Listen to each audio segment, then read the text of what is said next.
की बात करें तो fans wanted to know your reaction for the Kashmir Files. What do you want I to liked से? it.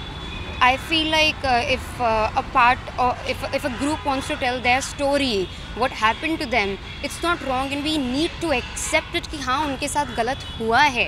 We need to accept it. That's it. And what do you want to say? Did you watch it? Yeah, I watched it and I liked it. And what do you want to say But I about? still believe कि भाई ये हिंदू मुस्लिम लेकिन इतना hatred जो चल रहा है ना, बंद करो यार, हो गया यार क्या. But movie was nice. And what do you want to say about the last scene? As a scene mean मैं कुछ नहीं बोलना चाहती हूँ. एक सीन का मैं यहाँ पे वो दूंगी क्या, क्रिटिक बन के. सब अच्छी थी मूवी.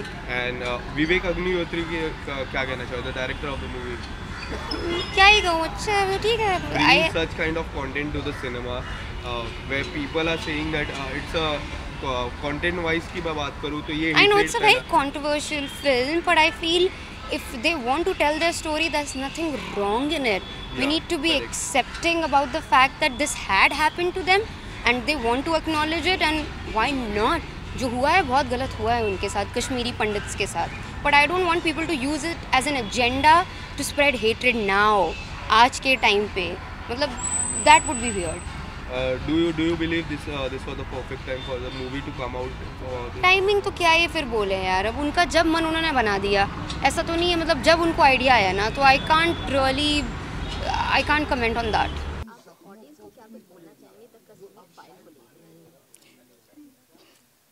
मेरे ख्याल से नाम में ही सब कुछ है, और लोग आए फिल्म देखें तो बस उन्हें पता चलेगा. बाकी कश्मीर के बारे में और क्या बोल सकते हैं. आई थिंक हमारे ट्रेलर ने ही जितना बोलना था वो हम बोल चुके हैं. जख्मों को भरने का एक ही तरीका होता है कि उन जख्मों के बारे में उसके बारे में पूछा जाए, उससे बातचीत. देखिए, आज तक आपने शायद मुझे जिन किरदारों में देखा, I was always played a गोडी टू शूज़, और मैं कहीं बहुत ऊब चुकी थी उन कैरेक्टर्स से, क्योंकि फिर कोई मज़ा नहीं आता करने में. You doing just the same thing over and over again. But with Vivek I think he gives me very different kind of characters, और जो लोग आपसे एक्सपेक्ट नहीं कर रहे हैं वो जब आप उनको दिखाते हैं तो it becomes a challenge. And it's a very interesting process to get into the skin of these characters, because I'm not that person at all. Like कल को मुझे किसी ड्रग एडिक्ट का रोल करना होगा, या रैग पिकर का role करना होगा, या किसी प्रोस्टिट्यूट का रोल करना होगा. There is no way that I can identify with these people, but I will have to. That process becomes very interesting. I have to get under the skin of that character and become them. So because it is nothing like me, the process becomes very interesting, और फिर उसमें आप hard work भी करते हैं उतना, तो इसलिए ये कैरेक्टर्स बहुत इंटरेस्टिंग हो जाते हैं. They become a challenge. अरे इतने सारे, पर जल्दी 2-4 मिनट में. क्या नाम है आपका? प्रीति. इतने सारे पकड़ लेती हूँ एक साथ.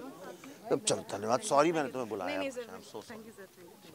सब एक साथ आ जाओ. चलो, हाँ, ये हुई ना बात प्रीति जी के लिए. देखिए, कई बार क्या होता है कि कश्मीर के साथ समस्या ये हो गई कि कश्मीर में बहुत बात हुई about the genocide, murders, rapes, उसके बारे में बात बहुत हुई. पर जिन लोगों के साथ ये हुआ, जिनके साथ ये मर्डर हुआ, जिनके साथ ये रेप हुआ, जिनके साथ ये सब कुछ हुआ, उनसे किसी ने बात नहीं करी. और जब हम और पल्लवी जी निकले ये बात करने उन लोगों से, आप यकीन नहीं करेंगी कि टूटे हुए दिलों की आवाज़ एकदम अलग होती है. टूटे हुए दिल बोलते नहीं, उनको सुना जाता है. और ये मैंने सीखा कि जब मैंने उनसे बात करनी शुरू की तो यानी मेरे जीवन का एक हिस्सा टूट गया. समझ लीजिए जैसे क्रैश हो गया, कंप्यूटर क्रैश हो जाता है, मैं भी क्रैश हो गया कि हमने सारा टाइम उसको एक पॉलिटिकल नज़रिए से देखने में बिता दिया. पर कहानी तो इंसानों की थी, उनके दर्द की थी. उनकी माँ को मारा गया, बाप को मारा गया, बच्चों को कुचला गया. कहानी तो उस बारे में थी, पर हम बात करते रहे एक ऐसी कहानी की जो एग्जिस्ट ही नहीं करती है. और इतना धोखा दिया है हमने देश के लोगों को पिछले 30-32 साल में, इतना धोखा दिया है, मेरा दिल पीड़ा से भर जाता है. और इसलिए मुझे ऐसा लगा, मुझसे अभी किसी ने पूछा कि इसके लिए कौन जिम्मेदार है, मैंने कहा मैं जिम्मेदार हूँ. और ये फिल्म मेरा प्रायश्चित है, क्योंकि मैं एक फिल्म मेकर हूँ, मैं एक राइटर हूँ. जब ये हुआ था तो मैंने क्यों नहीं कलम उठाई और कुछ लिखा, क्यों नहीं मैंने फिल्म बनाई. कुछ नहीं तो मैं कैमरा ले लेता और उससे भी कुछ शूट करके कर सकता था, पर मैंने नहीं किया. इसलिए क्योंकि क्यों करूँ, इससे मुझे क्या फ़ायदा है। लेकिन अब मैं जो कर रहा हूँ ये मेरा प्रायश्चित है। मैं आने वाली जनरेशन्स को इतना साहस और हिम्मत हो इस फिल्म से कि वो भी ये कहानियाँ सुनाने पे मजबूर हो जाएं। जिस तरह से सिचुएशन चल रही है अभी ये यूक्रेन में, अगर बात की जाए उसकी, या फिर अपने देश की बात की जाए कर्नाटका में हिजाब को लेकर, उस पर आपकी क्या कुछ टेक होगी, क्या कुछ ओपिनियन है? देखिए, कर्नाटका में पहली बात तो वो हिजाब की कंट्रोवर्सी नहीं, वो बुर्के की कंट्रोवर्सी है। हिजाब तो सिर्फ सर में वो बांधने को कहते हैं, ये बुर्के की कंट्रोवर्सी है और मीडिया उसको झूठ मूठ हिजाब कंट्रोवर्सी इसलिए बोल रहा है कि फॉरेन में, अमेरिका और बाकी जगह में हिजाब वर्ड को लेके थोड़ी सेंसिटिव हैं लोग। बुर्का बोलेंगे तो वो लोग भी उसके अगेंस्ट खड़े हो जाएंगे। अमेरिका में बुर्का उर्का कोई नहीं एक्सेप्ट करता है, हिजाब तक ठीक है।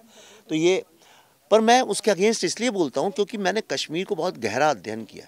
कश्मीर में अगर आप देखें तो 80 के पहले की जो लड़कियां थीं वो बिल्कुल आपसे भी ज़्यादा मॉडर्न कपड़े पहनती। मॉडर्न का मतलब मेरा ये नहीं है कि कम कपड़े पहनना, मॉडर्न से मतलब वेस्टर्न जीन्स पहनती थी, शर्ट पहनती थी, टी शर्ट्स पहनती थी, हर तरह के कपड़े। और उन लोगों को ऐसा नहीं था कि कोई सोसाइटी बांध रही है कि तुम्हें ये पहनना ही पड़ेगा चाहे कुछ भी हो जाए। उनको स्वतंत्रता थी। और फिर एक ऑर्गेनाइजेशन आई, उन लोगों ने फिर लड़कियों को मार मार के पीट के ये बोला कि अगर तुम पूरा बुर्का नहीं पहनोगी और आंखें भी नहीं दिखनी चाहिए। देखिए वहाँ पे जाली वाला बुर्का कई जगह पे इतना दिखता है, आंखें वो भी नहीं, यानी तुम कुछ नहीं, तुम्हारी आंखें भी नहीं दिखनी चाहिए, तुम्हें जेल की तरह। और मार मार के उनको बुर्का पहनाना शुरू किया। और सिर्फ उतना ही नहीं, जब ये प्रोसेस पूरी हो गई लड़कियों को बुर्का पहनाने की, आप एक महिला आप समझ सकती हैं, उसके बाद जो दूसरी लड़कियाँ थीं उन लोगों को बोला तुम तिलक लगाओ ताकि पता चले दूर से कि तुम हिंदू हो और हम तुमको पकड़ सकें। तो मुझे पता है ये कैसे शुरू होता है सारी दुनिया में। अफ़गानिस्तान, ईरान में देखिए आप, इराक में देखिए, वहाँ पे लड़कियाँ छोटे छोटे स्कर्ट पहनती थीं, बीचेस में बिकिनी पहन के जाती थी, उन सब की फ़ोटोज़ अवेलेबल हैं।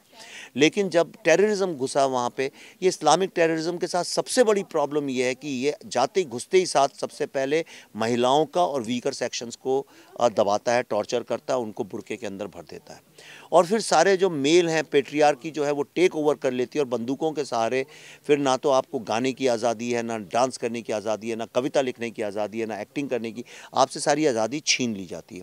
और धीरे धीरे वहाँ से आर्ट, लिटरेचर सब ख़त्म हो जाता है और सिर्फ बंदूकों के राज में वही लोग रह पाते हैं जो उन बंदूकों के ऑर्डर को मानते हैं। इसलिए मैं इसके अगेंस्ट हमेशा आवाज़ उठाता हूँ। That's the reason. चलो कोई बात नहीं, चलिए धन्यवाद।